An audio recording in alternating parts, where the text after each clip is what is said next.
Olá, bem-vindo ao programa Olho Clínico. E o papo cabeça de hoje é com Pétria Chaves. Ela é jornalista e escritora, acabou de lançar um livro incrível e a gente vai discutir, vai falar sobre como, na verdade, a gente escutar o próprio silêncio. Num mundo tão rápido, com tanta informação, veja, a gente acaba acelerando mensagem, não lê um e-mail até o final, não consegue ler muito mais do que a mensagem que vem nas manchetes do jornal sem se aprofundar. Bom, enfim, parece que tem alguma coisa muito interessante que a gente precisa aprender. Ela pratica essa arte de escutar há mais de 20 anos e está na frente da rádio CBN como jornalista e tem um livro que acabou de lançar, que é esse que eu vou mostrar para vocês, Escute Teu Silêncio. E é com ela que a gente vai conversar. Pétria, muito obrigado por ter aceitado o convite de estar aqui com a gente. Doutor Fernando, que alegria. Primeiro, uma baita alegria. Eu já tive você no meu programa algumas vezes e estar aqui hoje, ver você apresentando esse podcast, toda essa coisa, é muito, muito especial para mim. Eu sou muito fã do seu trabalho, da seriedade com que você fala de medicina e populariza, né, termos tão difíceis e populariza, torna mais acessível às pessoas. Então, a gente falar hoje aqui sobre a escuta, o cultivo do silêncio. Eu acho que é muito especial, enfim, estou super feliz. Deixa eu te falar um negócio. Quando a gente fala de neurociência, de neurologia e neurocirurgia, não tem como a gente não pensar na unidade básica de funcionamento, que são as células, no caso os neurônios. E os neurônios, que são células especializadas, elas fazem uma coisa que a gente chama de sinapse. Sinapse, Petra, nada mais é do que comunicação. O sistema nervoso funciona por causa disso. A gente acaba transmitindo informação através de impulso elétrico, eletroquímico, tem os neurotransmissores e assim vai.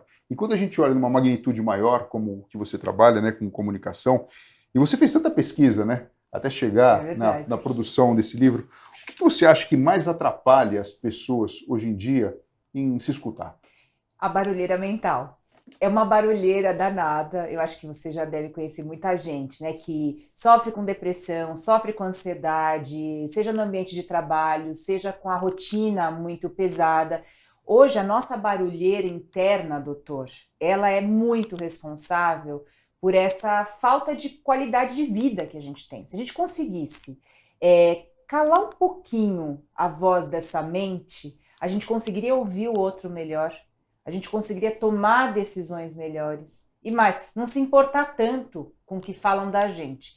Essa última questão, eu acho que ela é muito importante de ser falada, porque em tempos de redes sociais, você sabe Sim. como que é, né, essa vitrine, esse telhado de vidro, que qualquer coisa que é arremessada pode abalar emocionalmente a pessoa, desestruturar a vida da gente. Então, como que eu consigo aquietar essa mente ou aquietar o meu ser para eu conseguir viver melhor, para eu não ficar tão vulnerável, né? Quando você fala das sinapses, dessa comunicação, é fantástico esse olhar da ciência, porque a minha proposta com o livro, com o meu trabalho, é em diversos níveis, a gente conseguir afinar essa comunicação. Não é simplesmente calar a tua mente. Não, é afinar para que a gente possa ouvir melhor, igual uma música bonita. A gente ser uma música bonita, a gente conseguir se afinar. Escutar o nosso silêncio, muitas vezes vai ser super problemático no começo. Mas a proposta é justamente essa, como eu posso me afinar para escutar melhor. A mim, começa com a gente e o outro. Agora sim, você já tem 20 anos aí de estrada, né? O jornalista, ele investiga, ele conversa, ele comunica, ele transmite informação. Você conseguiu perceber no decorrer desse tempo a mudança que acabou acontecendo? Porque a gente vê, né? A gente tem tanto acesso à informação na palma da mão, através das redes sociais, através da própria internet. E isso parece que até embota um pouquinho as pessoas no processo de pensar, de, enfim, prestar atenção naquilo, digerir aquela informação, emitir uma opinião de fato real, consistente, e não simplesmente reverberar uma situação como se fosse simplesmente um papagaio. No decorrer da sua carreira, até hoje, você relembrando das entrevistas que você fez lá atrás, você nota um processo de falta de, muitas vezes, uma facilidade de manifestar inteligência hoje em dia que antes os seus entrevistados tinham? É genial essa pergunta. No livro mesmo, eu conto uma passagem que eu estou em 2018, indo para o Rio de Janeiro, gravar um documentário que eu fiz sobre informação e desinformação. E aí eu compro um livro do Yuval Harari no aeroporto, e ele fala assim: em tempos de tanta informação irrelevante, ter clareza é ter poder. Em tempos de tanta informação irrelevante, clareza é poder.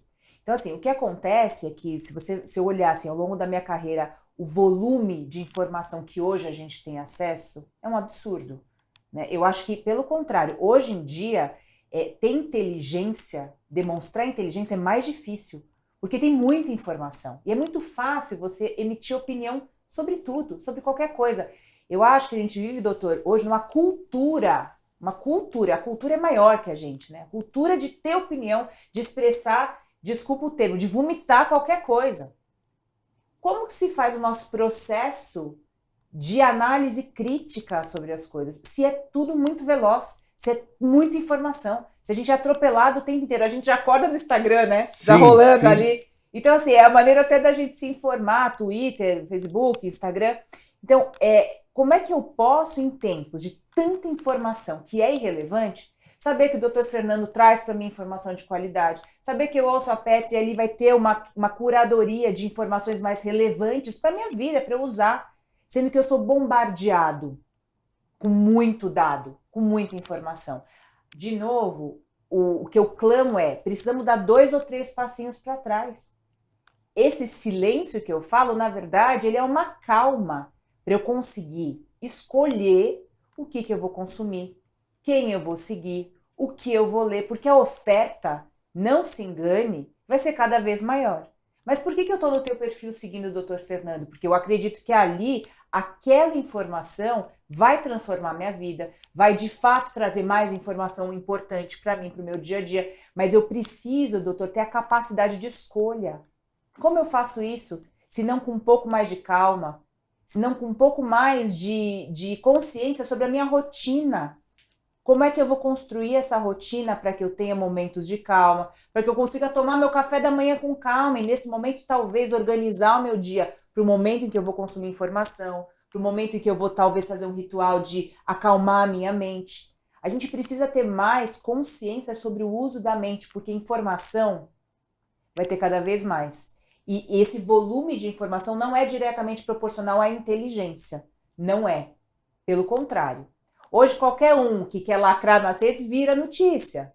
Isso é o que é mais inteligência? Eu acho que não. Então, é voltar um pouquinho atrás. E você sabe como esse treino da mente ele é importante? Como eu faço esse treino? Aí a gente vai falar daqui a pouco. Mas ter um treino para que eu consiga me localizar com inteligência em meio a tanta informação. O estímulo só vai ser maior cada vez mais. Eu acho que assim, se a gente não partir do pressuposto, quem está escutando a gente aqui está desesperado e está, sabe, vestindo a roupa, falando assim, isso é para mim, né?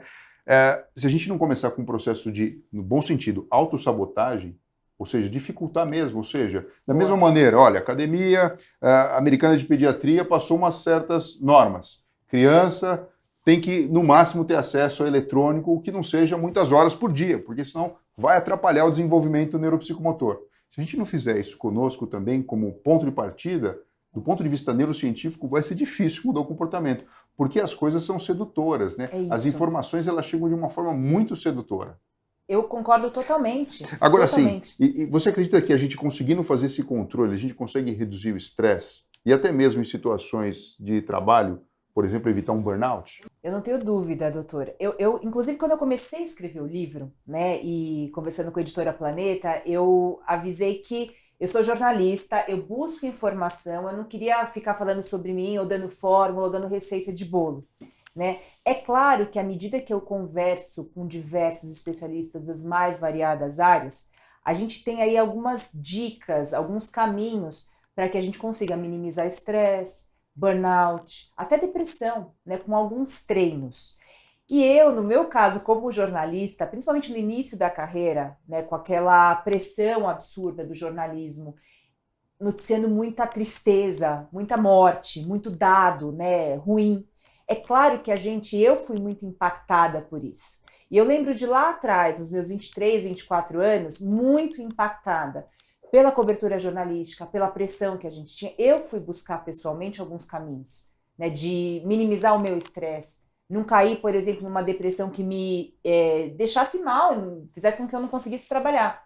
Então, eu trago no livro alguns caminhos apontados pelos especialistas, e claro que eu falo um pouco sobre mim também, de como a gente pode fazer isso. Então, desde práticas esportivas que vão exaurir o teu corpo, por meio dessa exaustão do corpo, eu consigo apaziguar a minha mente. Não é à toa que os médicos falam tanto sobre os benefícios da atividade física. Mas aí o que é interessante no livro? A gente toca num ponto de uma sensibilidade para as pessoas entenderem o porquê que esse exercício físico ele traz tanto benefício. Porque ele exaure o corpo. E aí, quando você exaure o corpo, você consegue dar margem para a tua mente se estabilizar. Tá tudo conectado. Então, assim, tem entrevistado que fala da corrida, tem entrevistado que vai falar do jogo de tênis, tem entrevistado que vai falar de pintura, que é um momento em que ele consegue concentrar. E aí, nessa concentração, você apazigua a mente e vai trazer um benefício para talvez uma pessoa que esteja sofrendo com um estresse muito grande no trabalho. São vários caminhos. No meu caso particular, eu falo e eu conto isso numa passagem do livro, a prática do yoga me salvou. Mas assim, me salvou mesmo. E eu conto isso porque entrevisto alguns especialistas. Não vai ter um caminho. Não vai ter um caminho só. A gente tendo consciência dessas várias possibilidades e de ir colocando aos poucos isso na nossa rotina, eu acredito tanto na força do hábito, na prática. E, de novo, você começa uma atividade física, mas eu falo isso também muito no livro, a constância, a persistência e a não desistência dessas práticas é o que vai te trazer essa qualidade. Ô, Petri, assim, a pessoa primeiro ela tem que perceber, né, que ela está, de alguma maneira, Adoecida. sentindo, adoecida, vamos usar esse termo, adoecida, que não está legal.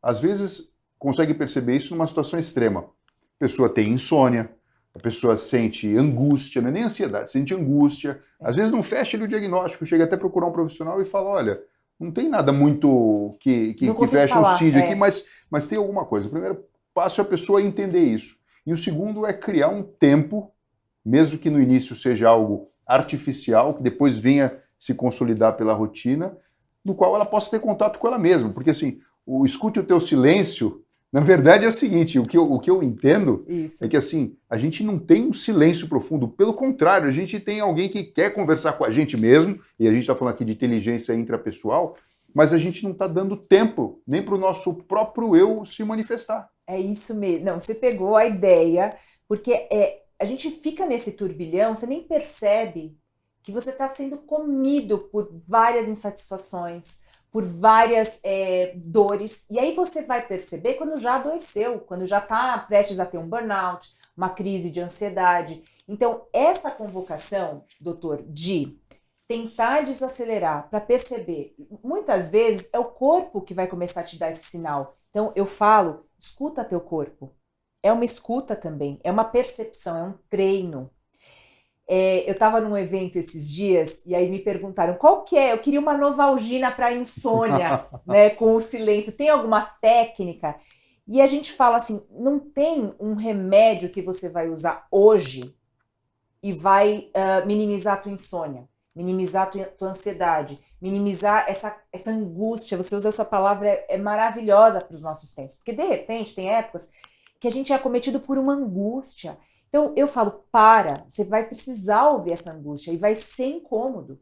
Vai ser incômodo. Muitas vezes essa escuta, o treino dessa escuta interior, também vai ser feito com um terapeuta, é um diálogo que vai te levar a uma aprendizagem de como você pode se escutar, de como você pode ser sincero com você, porque a gente não é sincero com a gente, doutor. A gente traça algumas metas e para alcançar essas metas a gente para de escutar essa voz interior que fala pra gente, você não precisa ir por aí. Talvez essa meta que você traçou para você não é lá que você precisa chegar. E aí a gente começa a se desviar dessa voz interior que eu falo tanto, que ela vai refinar, ela vai te dizer qual caminho seguir. Mas, de novo, precisa de um treino diário. Um treino diário de quietude. Começa com 2 minutos, depois vai para 3. Mas não adianta você querer um remédio quando já chegou no burnout. Sim. Sim. Você vai ter que voltar 2 casas e começar esse treino. E começar esse treino diário. Até como maneira da gente prevenir chegar num ponto de ansiedade. Eu me preocupo muito com os jovens. Eu acho que isso, e para pais e mães que querem ler o livro, e querem até dar para os seus filhos lerem esse livro, é uma ferramenta de prevenção à pressão exterior que cada vez vai ser maior. Agora sim, você acredita que a tecnologia, ela ajuda ou ela atrapalha na comunicação? Em princípio, atrapalha. Se a gente tiver um olhar, uma fotografia, a gente vai falar atrapalha. Atrapalha, porque é muita informação. Você colocou aqui pra gente como pode ser prejudicial para a formação do cérebro da criança o uso em excesso dessas mídias, da tecnologia, nessa formação mesmo da criança.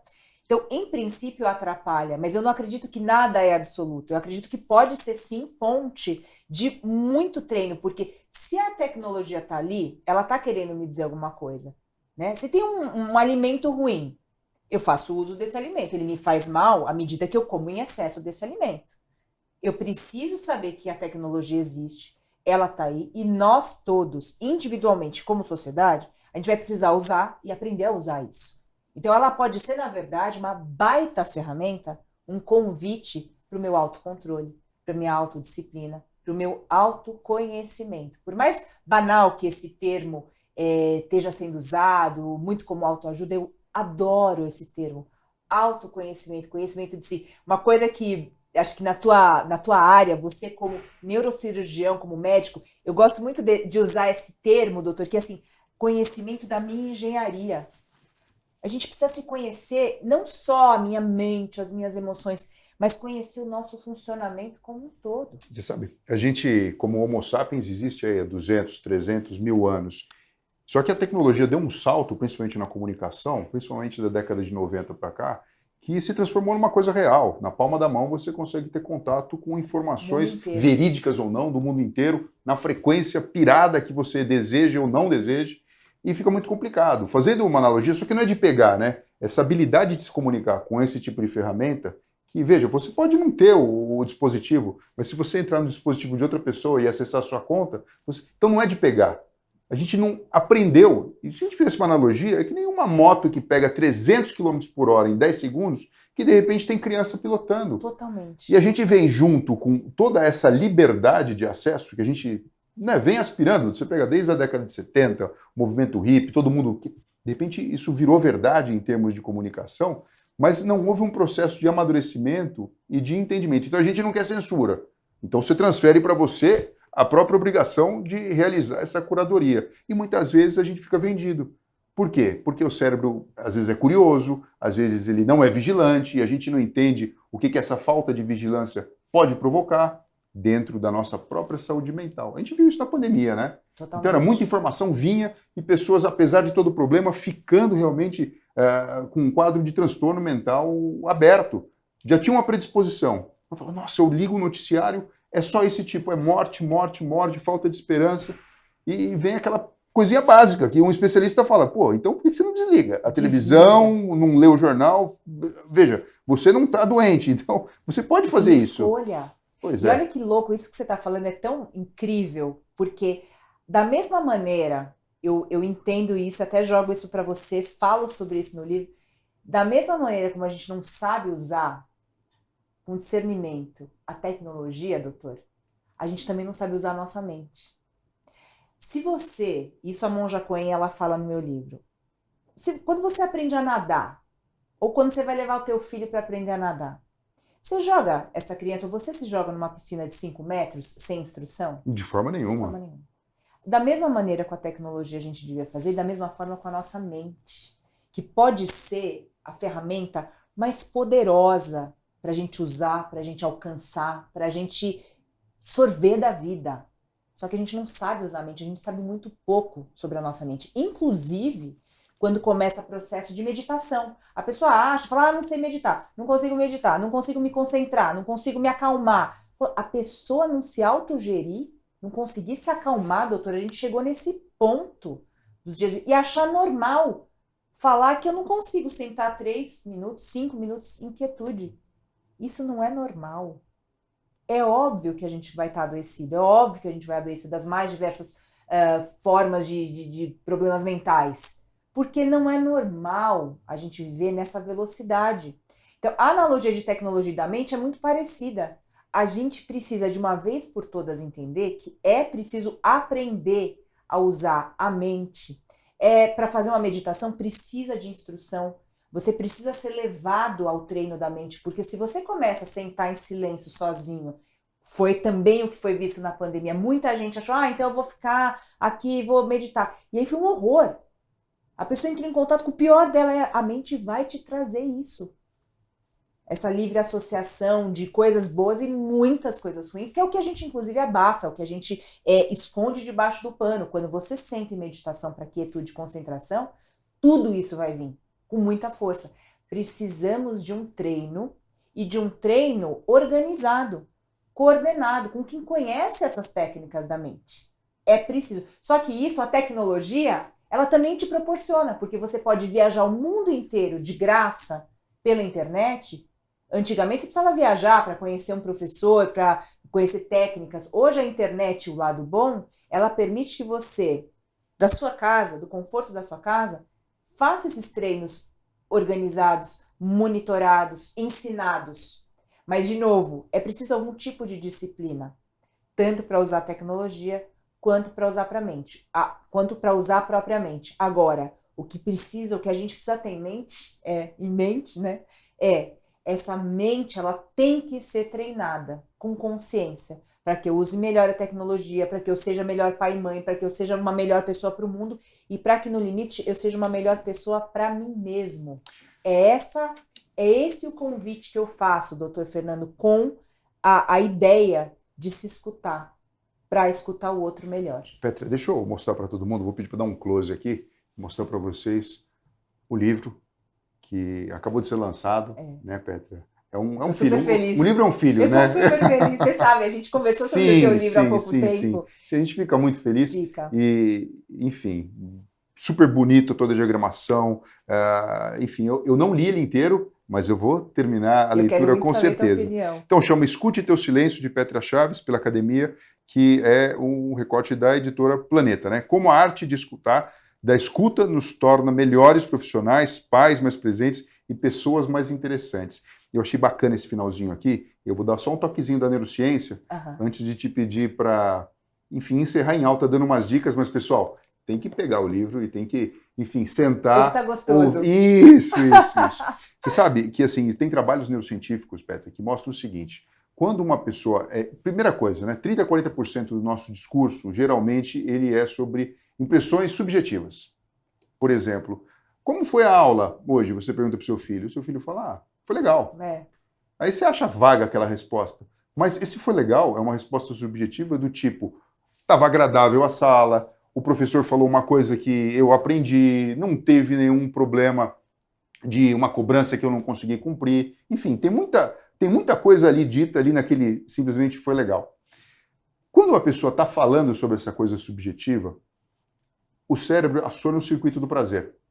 Então tem um pouquinho de liberação de dopamina ali nesse circuito, a pessoa sente o prazer. Então quando a gente escuta uma outra pessoa, quando você falou que se tornar uma pessoa mais interessante, você permite que a outra pessoa, no caso o interlocutor, quem está falando, possa usufruir do bem-estar do acionamento do circuito do prazer. Então, assim, quando a gente senta na mesa, o que é ensinado pra gente? Olha, ninguém sai comendo aqui, de repente. Vamos esperar todo mundo sentar na mesa. A gente deseja, olha, bom apetite, enfim, vamos comungar desse momento juntos. E aí, então, a gente desfruta em conjunto. Muitas vezes, no diálogo, a gente perde a oportunidade, né? Existe uma urgência agora, parece que todo mundo tem que emitir opinião, tem que falar, ou seja, nem escuta o que tem do outro. Enfim, era isso que eu queria dizer para você. E eu acredito que escutar o teu silêncio, escutar essa parte interior, certamente, se bem trabalhado, pode promover o acionamento do circuito cerebral e, de uma maneira consistente, a gente pode promover o surgimento de uma situação muito melhor para todos com a tecnologia. É incrível você ter falado disso. É muito legal. A gente está encerrando, né? Então, assim, a ideia é da conexão. E isso que você colocou, eu estou impressionada com essa tua fala, doutor, porque eu sou jornalista, Eu sou apresentadora de rádio, todo mundo fala, né? A coisa óbvia, ela vai falar sobre comunicação, como falar, o que ela aprendeu, né? E cada vez mais, embora eu fale muito, eu apresento um programa ao vivo de 3 horas, todo sábado e domingo, então eu falo muito, sim. Mas cada vez mais tem me dado um prazer escutar o outro, porque aciona em mim várias sensações positivas, de prazer, inclusive, por escutar o outro, por saber o tanto que eu estou crescendo e me transformando, não só ao escutar o outro, mas ao me conectar, ao me permitir me conectar com o outro.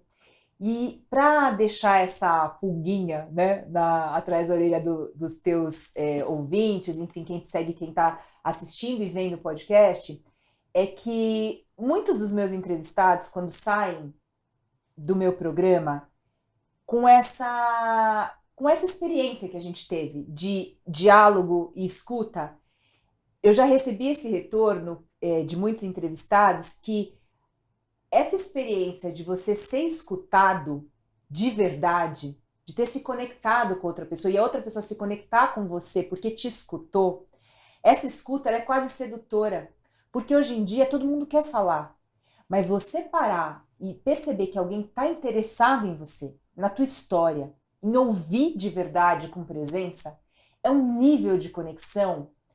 Eu gosto dessa palavra, né? É uma conexão mágica. Mas você pode usar em termos científicos, né? O que o corpo, os hormônios, o que isso libera, porque tem a visão científica também. O meu convite é que essa escuta ela aconteça porque é prazeroso demais. Não só você se conectar com o outro, mas você aprender com o outro. Você se despir de você mesmo e deixar que outra vida te afete. Isso é afeto, que é algo que está faltando hoje em dia também. Não é à toa que há tanta tristeza, porque há pouca conexão. Embora tanta tecnologia para a gente se conectar, a gente está desaprendendo essa conexão real com o outro. A escuta é uma ferramenta importante. Se eu me coloco nessa posição de, pela minha escuta, pelo meu desejo de conectar com o outro, eu escutar mais, isso de verdade transforma a vida. Eu saio todo final de semana do meu programa extremamente transformada, feliz, transbordante. Ou seja, se a gente está triste, se a gente está angustiado, quem está ouvindo a gente agora, sentindo alguma questão de inadequação com a vida, com o trabalho, com a família, tenta fazer esse exercício, começar a fazer esse exercício hoje. Tenho certeza que pode ser transformador. Petra, você pode dar para a gente dicas práticas de como nos transformarmos em melhores escutadores, melhores ouvintes? Posso sim. Bom, primeiro, essas técnicas que eu mencionei, o yoga mesmo, né? Uma técnica que, quando ela é praticada com disciplina, com constância, ela consegue acalmar nosso corpo para que essa escuta comece a acontecer mais. Isso é uma caminhada, não é de uma hora para outra. Então, essa é uma das dicas que a gente traz esmiuçada no livro. Meditação. Chame você de mindfulness ou treino de concentração, mas a meditação em si, de você sentar e começar 2, 3, 4 minutos, também desenvolver isso ao longo de um período. Faz durante um mês, tenta durante 21 dias na tua vida fazer esse treino e ir aumentando a quantidade. Começa com 2 minutos, faz 5 dias, passa para 3, aí passa para 4, passa para 5. Ao longo de um mês, escreve num diário o que você tem sentido, o que tem te despertado, como é que você está percebendo mais o teu cotidiano. Um outro treino que eu falo e eu detalho muito no livro é o da paisagem sonora, que é ao acordar, você abrir o olho, você perceber os sons que estão ao teu redor, logo na hora que você acorda, e fazer isso durante, sei lá, também durante um mês, que sejam 2, 3 minutos ao acordar e perceber os sons. Você vê, são todas técnicas pontuais. Eu falei do yoga, que é um pouco mais ampla, que é do corpo, a meditação, que é mais conhecida, que é sentar e tentar, mas essa do acordar, ela pode ser muito simples e te exige muito pouco, mas é um treino que, à medida que você escuta mais, né, fisicamente escuta, ela vai te treinar para uma escuta interior também. Eu tenho certeza do que eu estou te falando. Petra, muito obrigado pela sua participação. Eu convido a todos a, obviamente, prestigiar e ler o livro que a Petra acabou de lançar e escrever sobre um assunto extremamente importante e relevante e, enfim, falado por uma pessoa que tem propriedade de causa, né? Petra, muito obrigado. Eu que agradeço, uma honra estar aqui com você, sou muito fã do teu trabalho, espero que a gente fale muito desse movimento da escuta delicada e do silêncio interior, que é cada vez mais necessário. Petra, muito obrigado. Pessoal, até a próxima.